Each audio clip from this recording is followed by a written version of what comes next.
the group to be really cohesive and together has to have not only a common purpose, a commonality of thought that they all share, it also has to have some type of protagonist, some type of situation, people, place, things, circumstances, events that they oppose. Hmm. That counts for negative and positive groups also. Okay. Let's say you oppose litter. Okay. So you unite a group to oppose litter. Hmm. We Uh, have one here. It's called Pretty Up Beachview in our neighborhood. Pretty Up Beachview. Yeah, They do fantastic things. that's very nice. So the idea here that in order to form group cohesiveness, you have to have like-minded people, you have to have a focus, a mission statement, and also you have to have something to keep things together. So people generally don't unite unless there's some type of a common cause or foe. Right. Okay. And if there isn't one, then it has to be generated. And it's usually generated by what? By our old friend, the common emotion, the fundamental emotion that we talk about. Ah, fear. Yes. Fear. Yes. And Uh, fear is generally when there's some concern or apprehension that something is going to be taken away from us or something will not be given to us. And that's what we've heard over the years, right? The certain site, like they're going to come in and take our jobs. They're going to come Mhm. in and do this. They're going to come in and take our freedoms, right? Yes. Like that. Like you see that, and you just put, whatever behind it. The Russians, the communists, the Nazis, or whatever down the line. What happens is whether right or wrong, you make a group, an individual, whatever, a movement, something to be feared because it's going to take away something from you, Mhm. whether that's right or wrong. So, quite often, what we've talked about is if you tell a lie loud enough and long enough, people will begin to believe it. Just like we talk about our mindsets. When we talk about that hive mind, we talk about that group mind, okay? We begin to say to ourselves, I shouldn't think this way. I should think the way my friends think. I don't want to stand out. I don't want to be the oddball. I don't want to be the weirdo. I want to get invited to the next party. I want to get invited to the next event. And if I don't conform, I won't be invited. And it all talks about the problem that we all have with being alone, which is one of the things we talk about on this program quite often, is who do you spend more time with other than yourself? No one. However, and that's what we encourage people to be able to label and describe and really start that relationship with themselves. That's one of the things that we work together constantly. We're this thing about I need someone to fulfill me. Okay. If you need someone to fulfill you, then there's a large void in yourself that that needs to be examined, to stand back and take a look at it. If I need to belong to this group to feel good about myself, then there's something missing inside of me that only I can fill. Please don't think that I'm banging against fraternities or sororities. They're wonderful organizations. However, sometimes you join those things to have a sense of wanting to belong. Hmm. And quite often some of the things that go, some of the themes, some of the things that are get involved, perhaps you wouldn't do on your own. However, to avoid rocking the boat or being perceived as not with the program, you go along with Come on, man. Are you a square? it. Are you a weirdo? Are you Jeez, this I or think I that? just dropped like a '60s reference. Yes. So how many? And again, I'm talking from the world that I belong to. When I deal with people who have had collateral damage from their involvement with social media. I deal with many people who have never fit in their whole lives and always felt less than or not heard. Okay, so uh, I deal with that end of it. However, I know enough to take the perspective that I realize that I'm getting a slanted and biased view of the social media world. Hmm. So, why don't you talk a little bit about what some of the positive aspects of social media are? So from the social media side, like I said, I think there is whereas we're talking about people kind of, negatively coming together in some groups. Like some people who do have a sense of loneliness and would benefit from, being shown that they're not the only one that deals with a certain situation, whatever it may be, whether it be, a loss of a loved one, or a disease, or something else like that, right? They can find a community that can help them process at that point. Much like for somebody in drug and Hmm. alcohol therapy, that AA group, brings you that sense of, okay, I'm not alone in dealing with this, and the sponsor and everything helps you along. Like, in other situations, that can be the thing. It's our singleness of purpose that Hmm. binds us together when we all have a common goal of recovery. One of the things that I hear so more and more about is the intrusion, the unknown intrusion into our lives by these various corporations, companies, perhaps government that want to mine all this information Yes. out there to subtly influence decisions.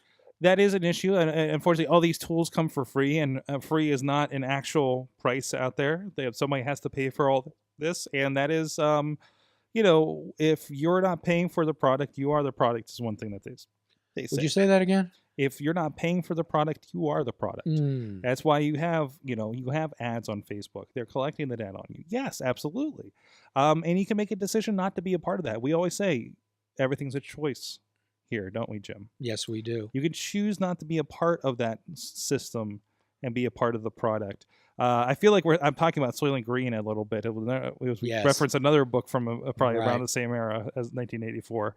But yeah, it's part of the process there, and I think there needs to be an understanding of that, and an understanding of privacy and things you should and should not say for your own protection. As in, even in private messages like that, you know, don't treat them as private messages.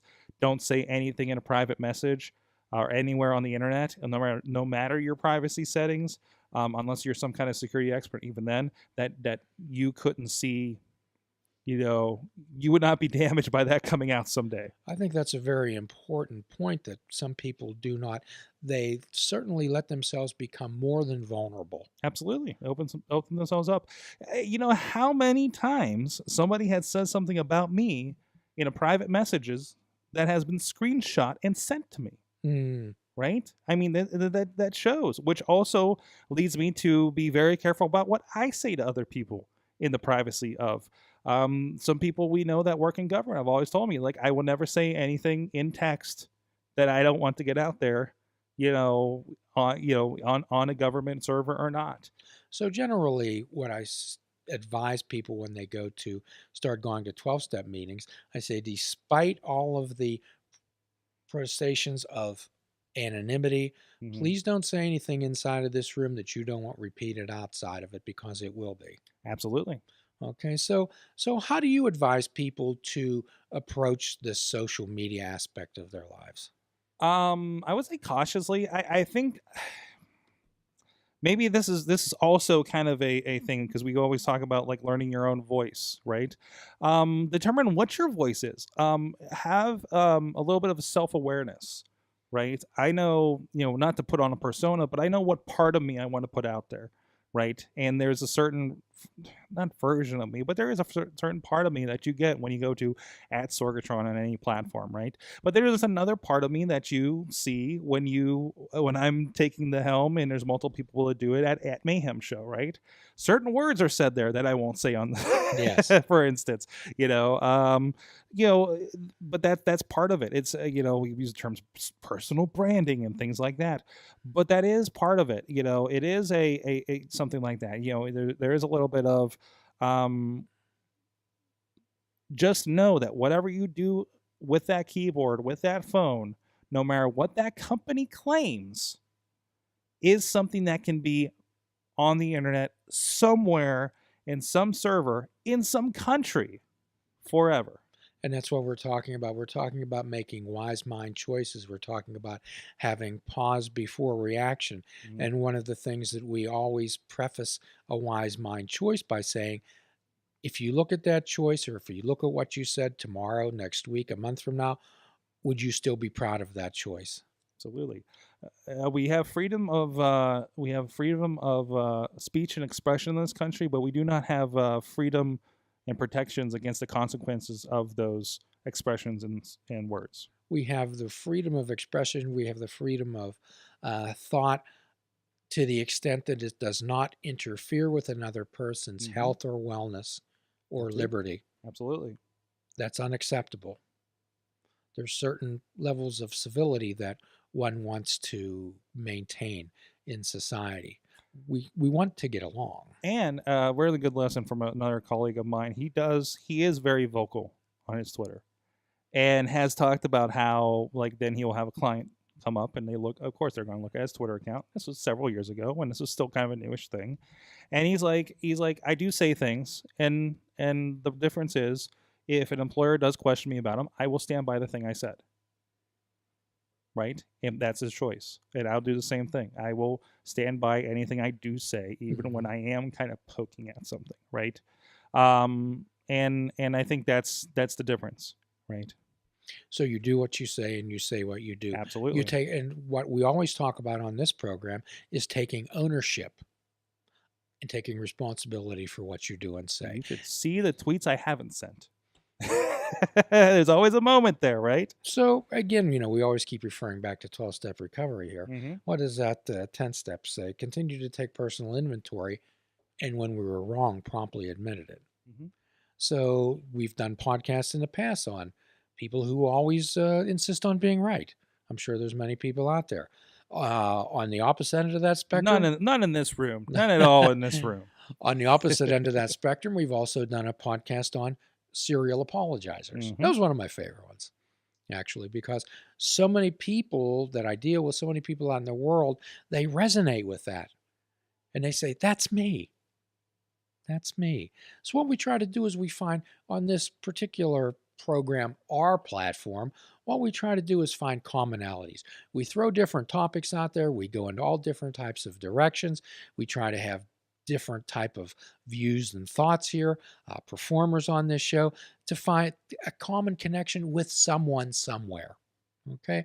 If you don't particularly find this program connecting with you, keep listening, because it's like the weather. It'll change. Absolutely. I mean, just looking, we have a singer-songwriter that overcame his stuttering problem. We have somebody who's performed with the greatest acts in history, and she's doing her own thing about rhythm and drums right here with Rhythm Games. Yes. We have so much more comedians, just a great menagerie of wonderful friends that we've made on the show. So one of the things is we also have our own platform, but our desire is to provide a platform for others also. Perhaps their voice hasn't been heard. Perhaps their story hasn't been heard. I've encouraged through social media that we have to have people who have a recovery story to share what happened in their lives. We would be glad to have them on this show to provide a platform. And keep in mind that it doesn't necessarily have to be drugs or alcohol. People in recovery from many things. Our friend with the stuttering issue that deals with that successfully in his life and makes some really wonderful music. So to give that person a platform. When we had Chris, our person who dealt with the bipolar disorder most of his life and wanted to come on the show to explain how he worked through that. He didn't let it define him. Well, I encourage everyone out there, should they have the courage, should they have a desire to share with others what works in their life. And I ask people to commit to that, because that's a great responsibility. Gratitude's an action word. It must go forward. To keep to yourself something that has worked in your life, I believe, is selfish and self-centered.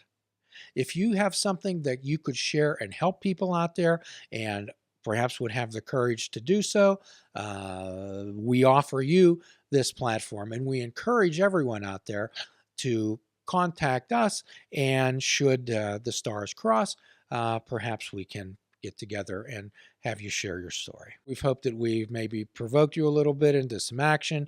What we try to do is irritate people enough to get them out of their comfort zone, to maybe say what's on their mind, not the hive mind or the group mind.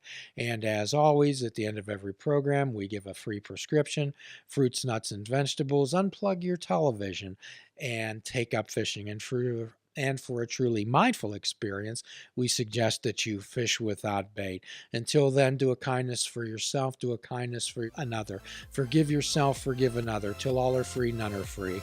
Namaste.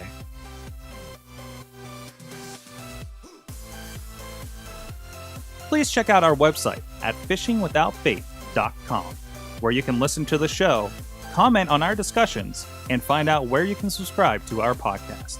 If you're interested in flying the colors of Fishing Without Bait, click the shop icon on our website. We have clothing, mugs, cell phone cases, and so much more. Show the world that you fish without bait.